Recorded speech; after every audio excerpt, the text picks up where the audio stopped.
Here's something I never want you to say. Here's something I never want to have to say. I wish I'd had the courage to live a life true to myself, not the life others expected of me. Are you ready to make the most of the only life you have? To make smart money choices focused on achieving what you care about most? Here to help you balance living well today without sacrificing your tomorrow is the Retirement Answer Man, Roger Whitney.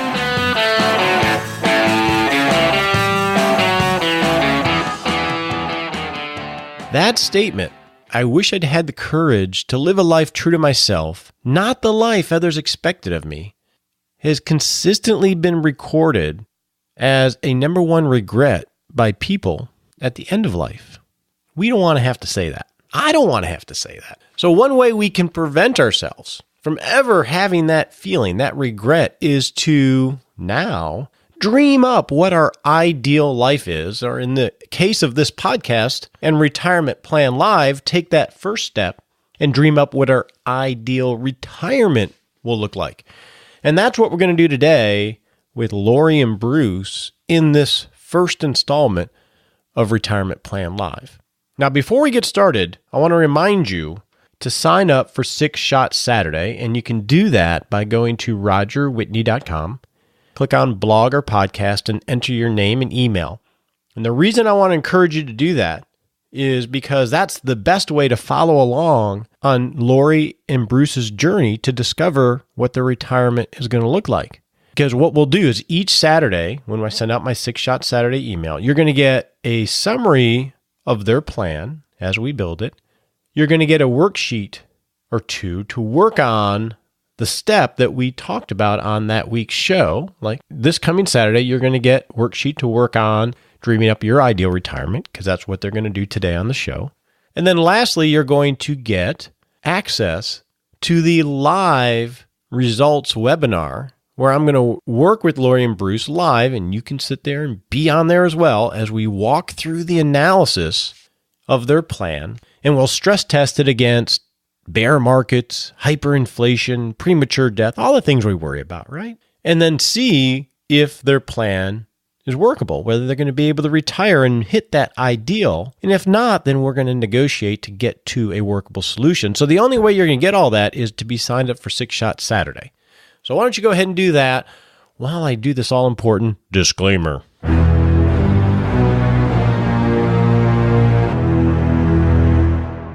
It's funny, some people get annoyed by this disclaimer so early in the show, but I'll be honest with you, I think it's one of the most important parts of the show. There's so many experts out there and messages out there, everybody supposedly telling us what to do. And the funny thing is, none of those people know anything about us, about you. I don't know anything about you, so I'm definitely not going to tell you what to do. I only give advice to people I do know something about, that ask for it, that I'm actually working for as a fiduciary. That's really important to remember, right? So before you make any decisions, talk to your legal advisor, your tax advisor, your financial advisor, people that do know you to help guide you. And think of this as helpful hints in education. So in the news today, I want to report to you from personal experience that almost everybody has a really hard time of dreaming up their ideal retirement. It can be really hard. I've sat with, I can't even count how many people, helping walk them through the process of putting some form to what they want their life to look like once they leave full-time work and enter retirement.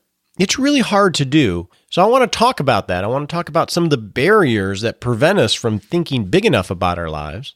And then I want to give you a framework to hopefully help you leap over those barriers and start thinking bigger about your life. So what are some of these barriers that I seem to see all the time? Well, number one is basically we're bombarded daily with the idea that there's a retirement crisis and that if we have the ability to retire, we should just be happy if we can just muddle through it and not run out of money. We didn't save enough. Inflation's going to eat our lunch. Healthcare costs are so expensive. It's a constant barrage in personal finance and advice that there's a huge retirement crisis. And yeah, if you're able to, you're lucky, but don't think it's going to be awesome. And that barrage has a toll. I've seen it have a toll on people where they start thinking smaller about their life because they just hope they make it, which is a legitimate hope, but that's definitely not the way to start the process. So the first barrier we got to get over is to ignore the bombardment, not be Pollyannish and think that it's all going to be okay, but we need to start by thinking big and negotiate down. Don't start already sacrificing your life. The second big barrier is we really don't know how long our retirement's going to last.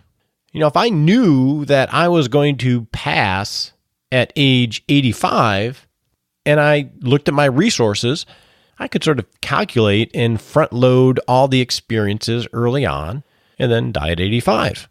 Problem is, I don't know when I'm going to die, and neither do you.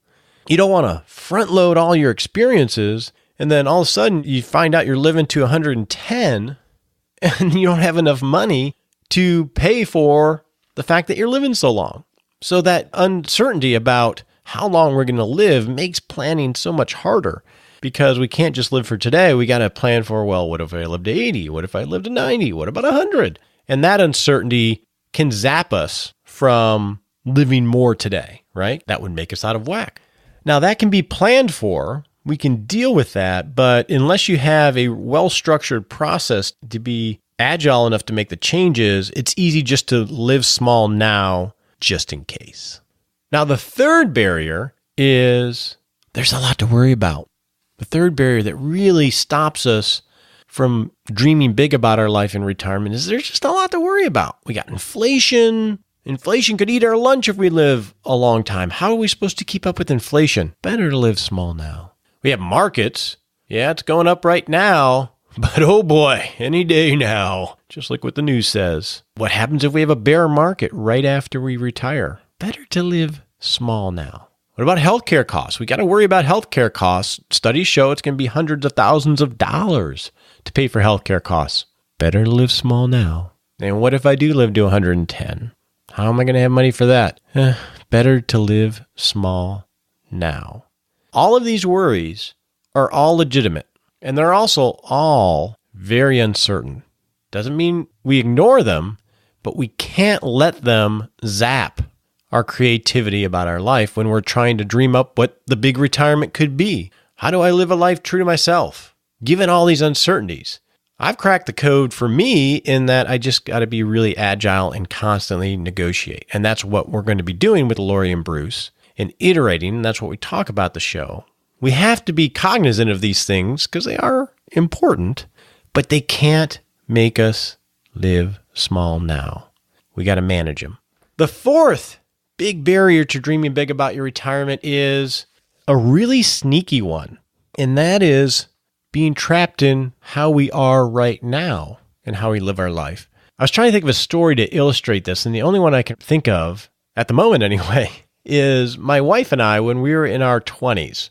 So we got married in our early 20s and started out, and then we had our first child, and then we had our second child. And my wife was working because we were dual career. And then when our kids came, we fit our kids into the life that we had, her career, my career, daycare, all the rest, right? And it got really hectic.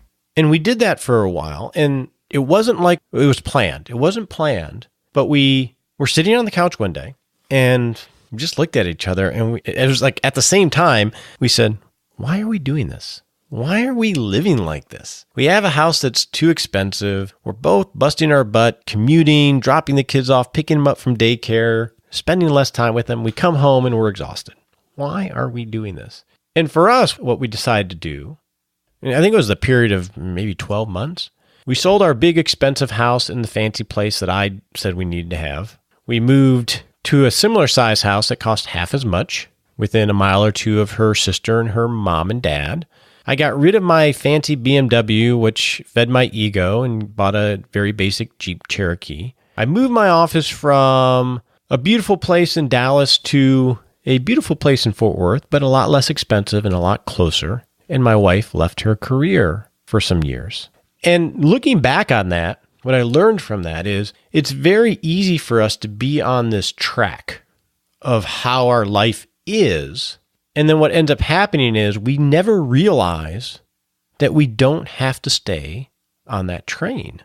we don't have to live that way going forward. So when we're starting to get closer and enter retirement, the end of full-time work, the natural flow is to stay on the same track in terms of how you're living. Same house, same community, same friends, same interests, and everything else. It's very difficult to come at it again with a blank slate. And I think I'll hear some of this with Laurie and Bruce, how they were able to overcome this barrier. And I had a conversation with a client the other day where they're overcoming this barrier. They're about a year out from retirement. And it's great to see. Retirement, when you leave work, it's that chance to reimagine the rest of your life. You're entering a whole new phase, and it's important not to let yourself get trapped in what is, because that can prevent you from thinking what should be. And that sort of ties into the last barrier I want to mention briefly, and that is a failure to prioritize all the options, meaning that, okay, so if I have a blank slate and we could do anything, well, that means we could do anything, and that can just lead to paralysis, just not making a decision and just muddling along. I see that happen where we get confused in all the options and don't go through a prioritization and figure out which ones are important to us so we can actually start taking action. So we just, what ends up happening is people just don't decide and they just live. So I think that's a barrier to dreaming about what could this ideal retirement look like. All right, so we talked enough about the barriers. I'm depressed now. How do we get over these? So I'm going to give you two frameworks to think about as you're dreaming up your ideal retirement. The first one is one that we've talked about before, which is starting off thinking about what your needs are, meaning what, from a monetary perspective, do you need to live? Pay the house, pay the mortgage, pay the utilities, eat out, have some basic entertainment, all the things that just you need to just live. Not necessarily on rice and beans. In this needs category, it's to live a good life. And define what that is, what a good basic life is, and try to put some numbers to it. And then once you've done that, then start to identify what are some of those aspirational things, the wants of life, right? A good life is great. Wants could be travel, they could be gifting to kids, they could be certain purchases or experiences you want to make sure that you have, especially early in retirement. So it's like the salt of life. That's a way of thinking about it. You've got spaghetti, it's pretty bland, but you can put some Parmesan on there and some oregano and all the spices. Now it's a little spiced up. That's what the want category is. And then lastly, what are your wishes?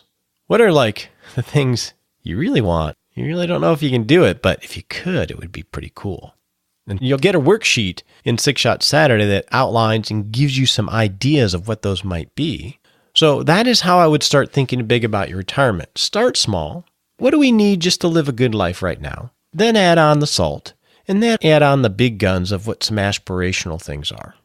So 2 thoughts on this. Number 1 is, don't worry about getting the numbers dialed in. It's very easy for us to want to get down into the tactics really quickly, and that can zap our creativity. So when you think of a wish or a want that you have, let's say it's travel every year for the first 10 years of retirement, don't go try to budget it right now. Just take a guess at it. We'll say that's $10,000 a year. Or if you're an international person, let's say that's $20,000 a year. Just take a guess at it. There'll be time going forward to refine what that number is. This is the dream stage. We're just dreaming it up. We'll work on the details later on when we get into it. So don't get to the details too early on trying to really dial it in, because that will zap your creativity. That's number 1. And number 2, now is not the time to be reasonable. Reasonable comes in step 2, 3, 4, and 5. So when I say dream up your ideal retirement, I want you to do it from the mindset that you could really have everything. Don't look at your balance sheet or your current situation to define what your ideal is. So we'll do that later.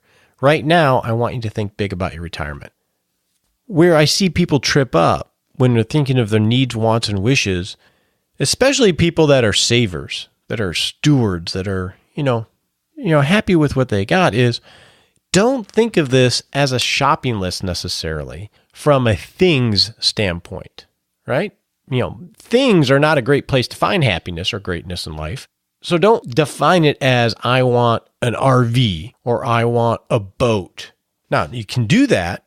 Those definitely can be part of that. But if that's not, really shooting your, creative juices, then think about experiences.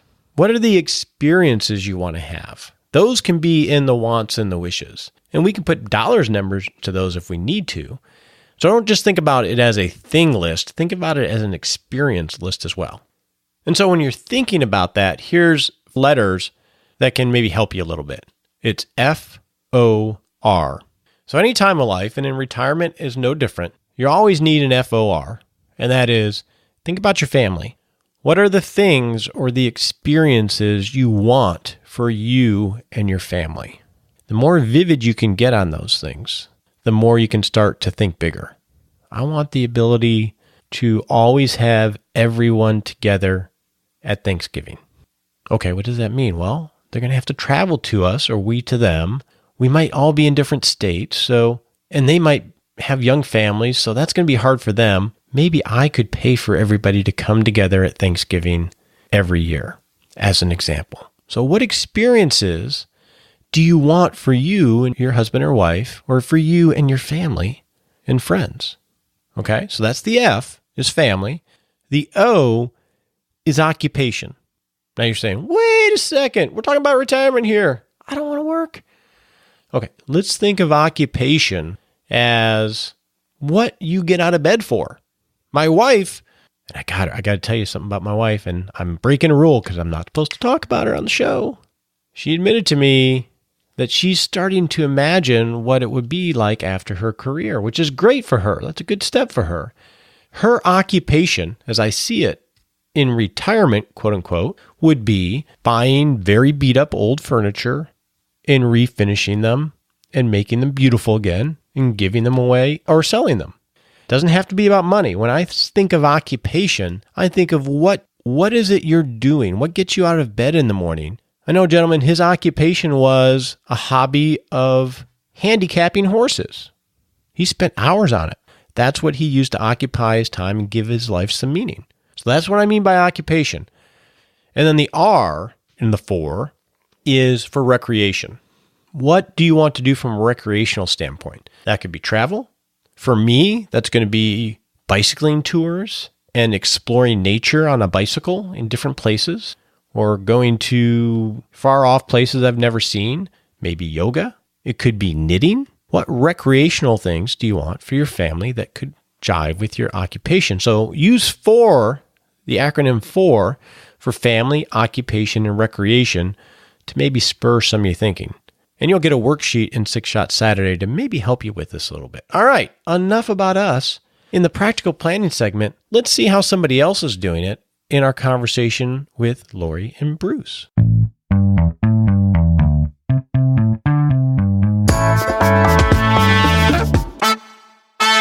So welcome back, Laurie. We're about to start the first step on defining what this ideal retirement is.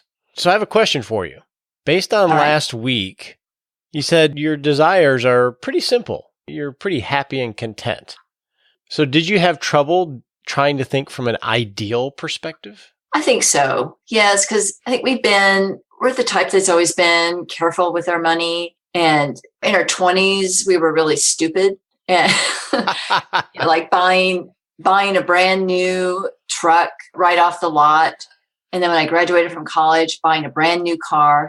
We never buy brand new now, but so we finally got our act together that way. And so going forward, we've been, I guess, really pretty frugal. Okay. When I asked you to think of ideal as in don't leave anything out, think big, knowing that we'll negotiate later on. Did you guys have trouble? I don't know if you talked with Bruce about this, but did you guys have trouble of thinking big? Oh, yeah. I mean, I can mention some of the things I put down. And we'll go through those here in a second. Yeah. But is there anything that you thought of, but then you said, no, I'm not going to put that down? Well, we've talked about travel. A lot of people talk about travel, and it's not quite as appealing to me as it used to be. There's still some places I'd like to go, but I think a lot of places have changed to the point where I don't know if I'd want to go there now, but I wanted to take a Panama Canal cruise for a while, and I think Bruce would like that. So maybe take a trip with my daughter and her husband, something Okay, like well, that. But as far as something really big, like I thought about a motorhome and motoring around the country, but I don't know if we would do that or not. So that's something. okay, so we'll play around with some of those a little bit. So let's start off here on the ideal retirement. Now, we have you working, and you work from your house, and you're sort of pre-tired right now. Mm-hmm. We have you doing that until age 65. Right. All right, so that's for you. And then Bruce is, like you mentioned last week, going to retire this year from his full-time work. He's leaving the man. He's not going to have to work for the man anymore. And then, so the first thing to think about in terms of if those are the dates that you were looking at to retire is, for the planning purposes, we're going to estimate that you live until age 93. And I know you expressed some worries about not aging, but the getting old part. And whether that's enjoyable. You shared some idea, some stories about your aunt last week. And then we're going to assume that Bruce lives to 91. So we're looking at a 29-year timeline of having to have your assets and whatever income sources you have support the kind of life or this ideal retirement we're going to look like. That's a long time. Yes. Yeah. I mean, it's very different than our parents or grandparents who, we're looking at maybe 10 years, maybe 15 years. We're looking at 30 years. Right. Now, you have a daughter. How old is she? She's 28. Okay. So we're looking at a timeline equivalent to the length of time that your daughter has been alive. Right. That's pretty crazy.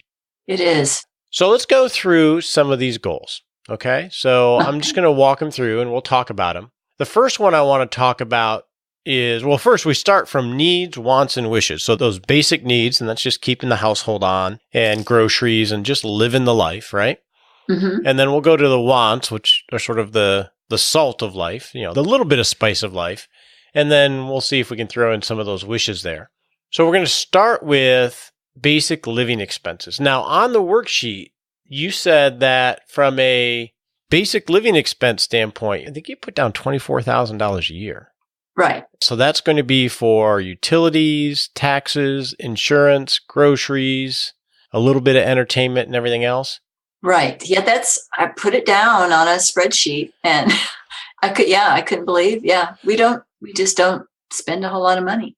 I thought that was a typo. Really?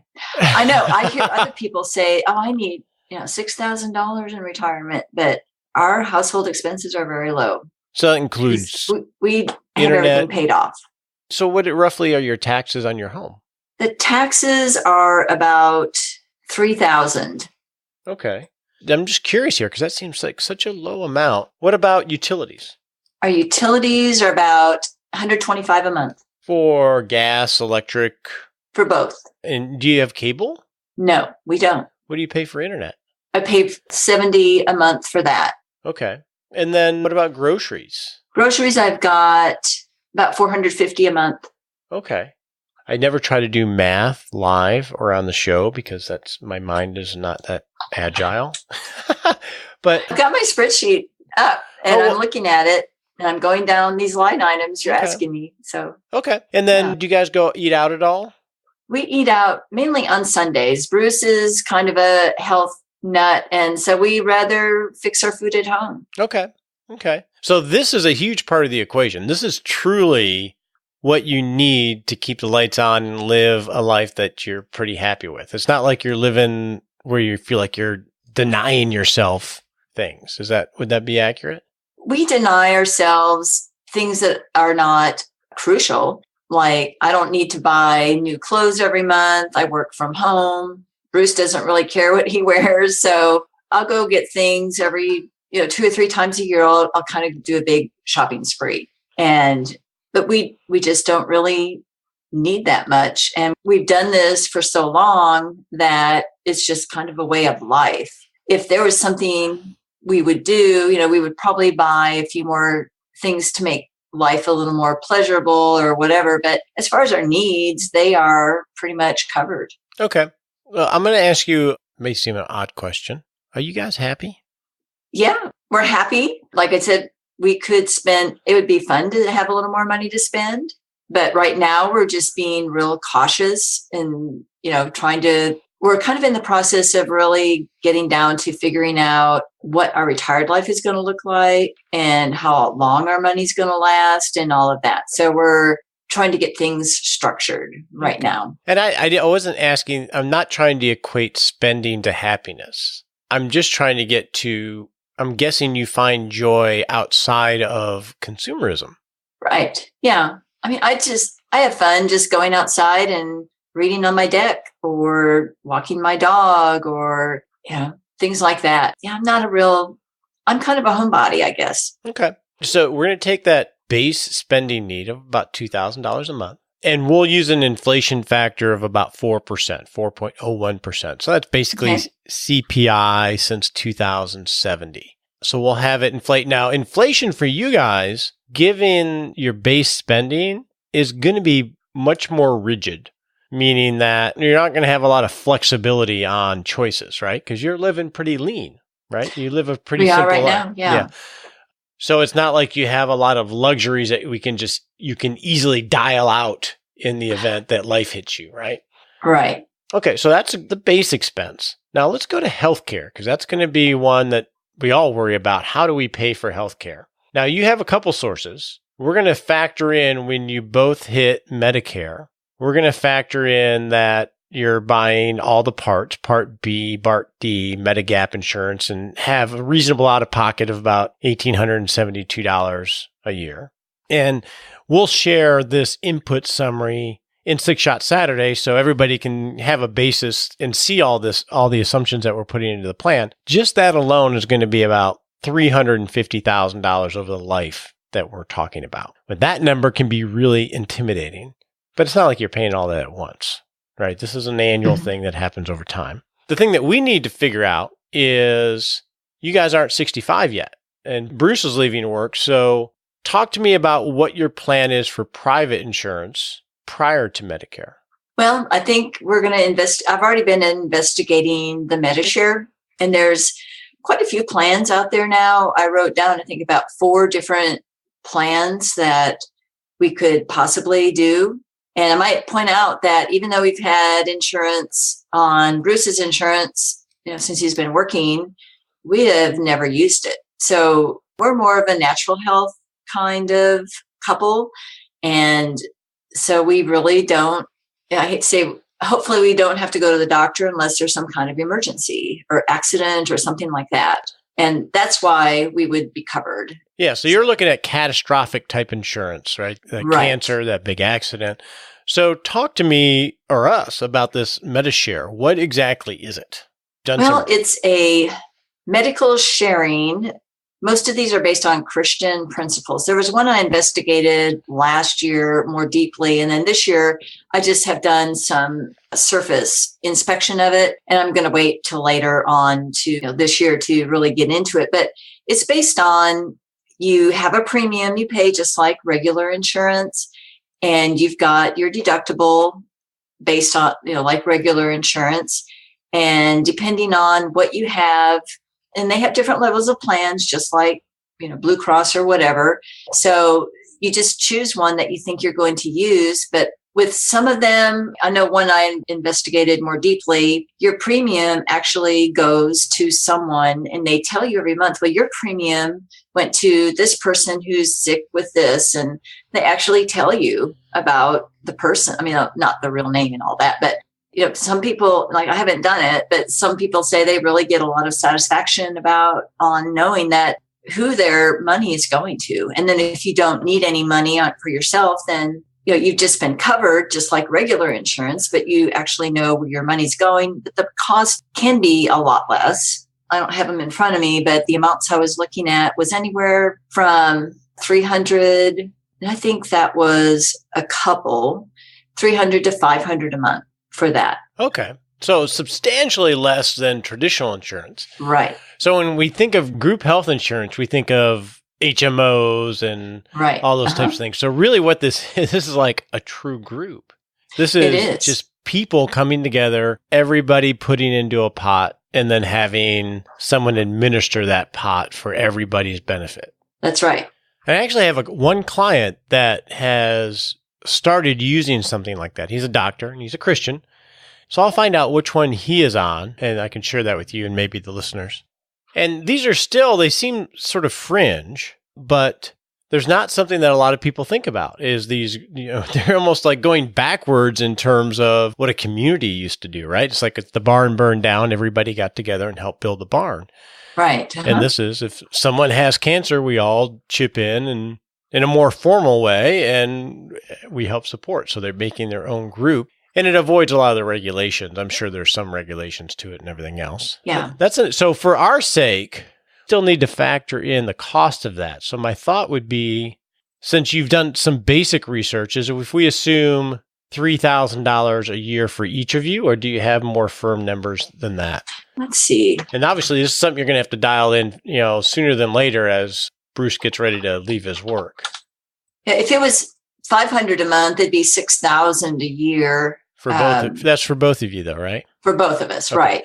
So let's assume that, and then we'll assume that we still have about $1,800-$1,900 out-of-pocket expenses, and that could be, even your alternative stuff and natural stuff that you use. Right. So I'm going to make that adjustment. I think Bruce is planning on doing some kind of work next year, so he will be doing something. I'm just something that will not be as stressful or, hard to do as what he was previously doing. So that we haven't factored that in because we don't know. I'm not sure what it's going to be yet. And he's thought about it some, but in reality, he's probably not going to start looking for anything until next year. Yeah, take a little honeymoon period. Right. So we'll talk about that when we get to the resources of what resources we have. Okay, so we have very basic living expenses. The lowest I've ever seen, by the way. You have hit the mark. Wow. And I'm guessing a lot of people listening are like, what? Is that possible? Is that possible? It is. And then now let's go to some of the wants. Now we have a lot of home stuff. Obviously, you hang out at the house a lot. Mm-hmm. So in a couple of years, we have a deck for the back of about $5,000. Right. Right. We have general home improvement. I think you said you were finishing of about $4,000. Right. And a greenhouse of $5,000.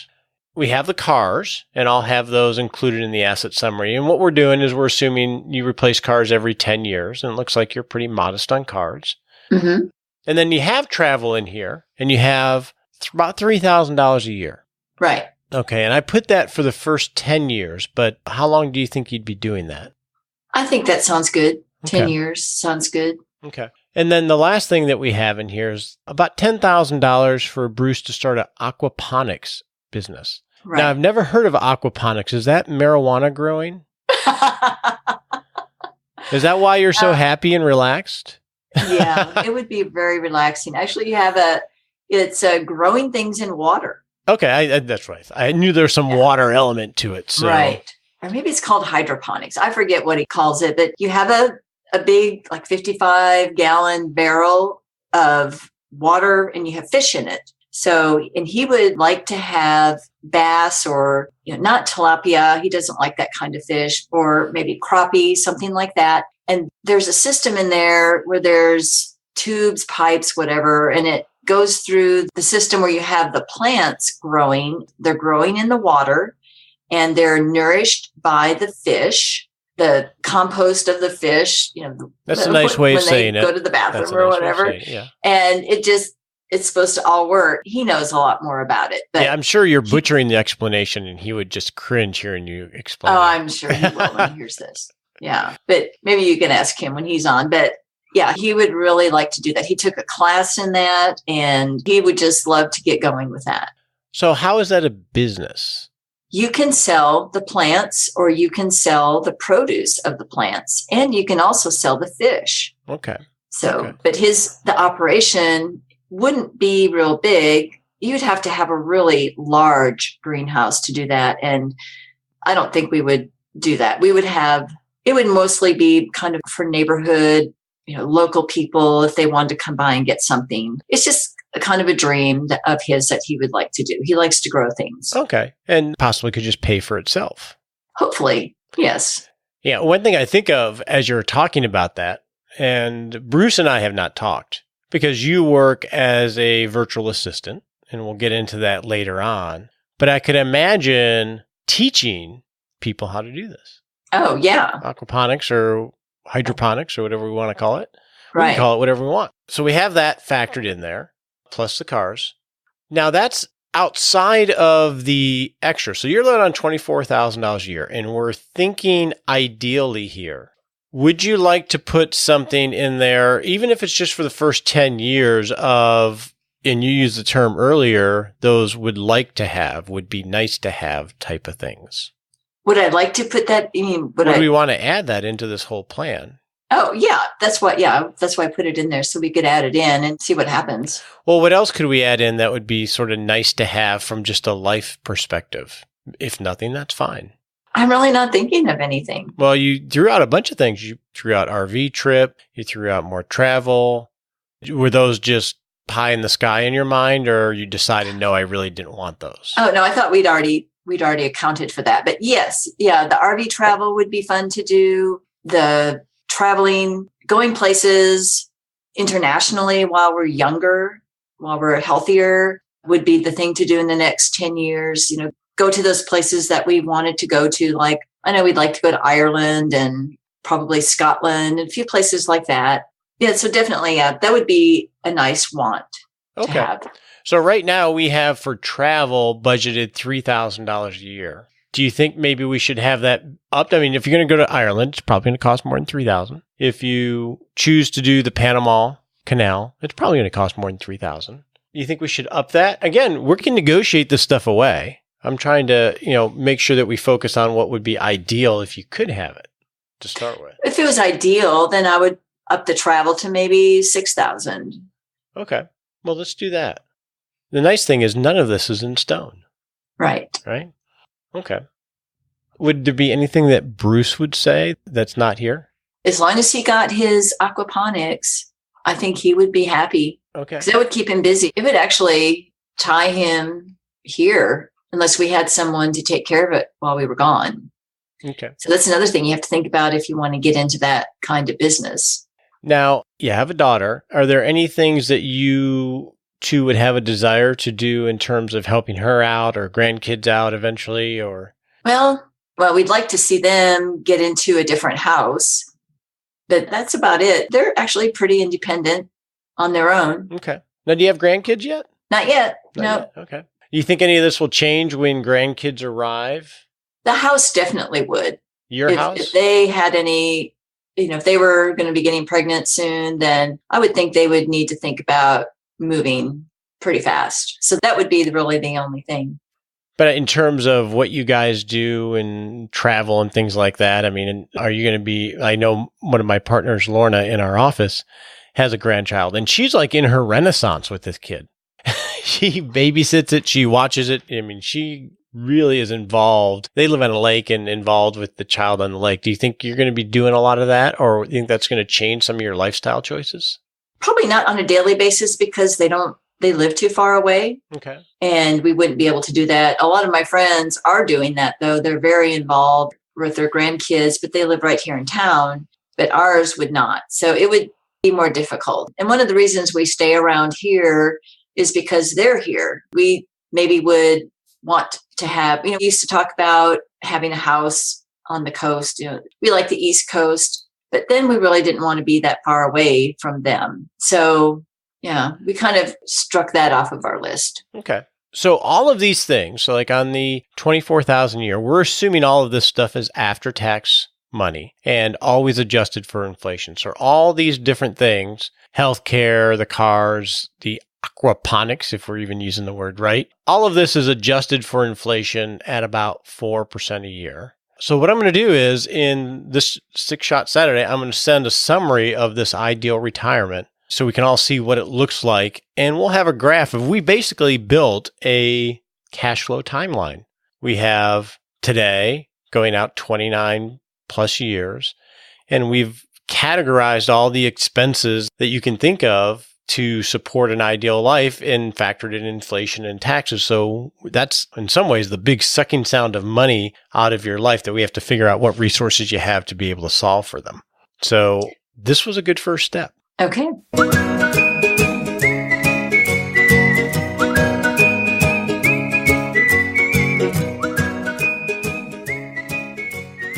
Hey, welcome to the Happy Lab, where we noodle on how to create a happier life. To stick with today's theme of dreaming up your ideal retirement, it's amazing how much happier you can be, especially if you're a couple, but if you're alone as well, when you start to define and envision in a positive way what you want to make of the future. Once you have that crystallized and defined as best as you can, it really gives you some clarity on why you're making maybe some of the sacrifices that you're making happen. So make sure you pay attention to Smart Sprint so you can gain some clarity, so you can be happier. On your marks, get set.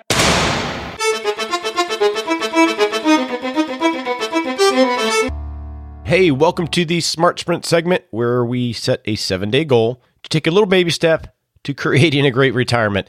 So yeah, you know what this one's going to be. In the next 7 days, sit down with the worksheets that you're going to get in 6 Shot Saturday and go through taking a first run or maybe a second or third run at defining what your basic needs are, what your wants are, and what your wishes are for retirement. Already retired? That's okay, because this is a process that you do over and over again. So get those worksheets from 6 Shots Saturday or the Learning Center at rogerwhitney.com. Complete those, and I would love to hear what you envision for your future.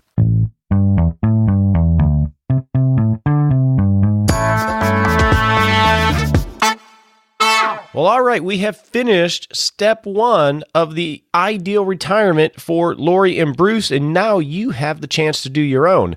Next week, we're going to dive in to organizing and defining what their financial resources are to provide for this ideal retirement.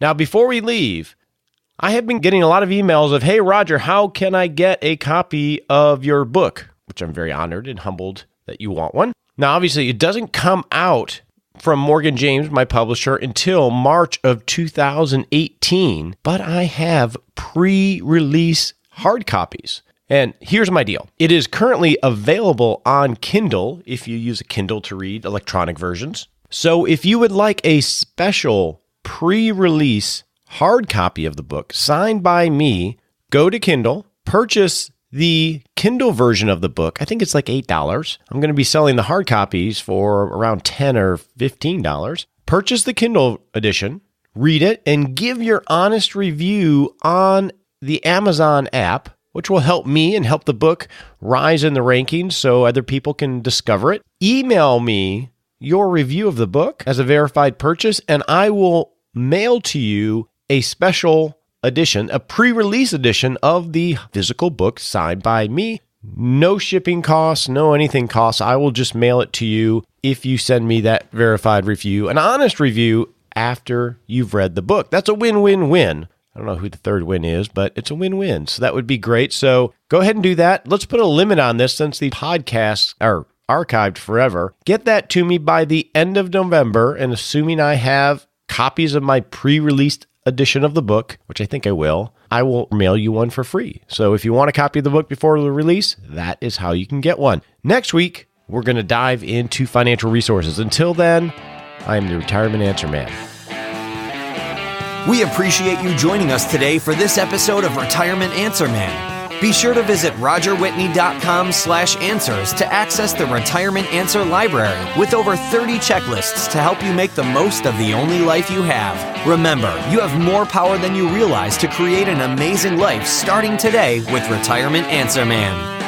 The opinions voiced in this material are for general information only and are not intended to provide specific advice or recommendations for any individual. All performance referenced is historical and no guarantee of future results. All indices are unmanaged and may not be invested into directly. Have a wonderful day.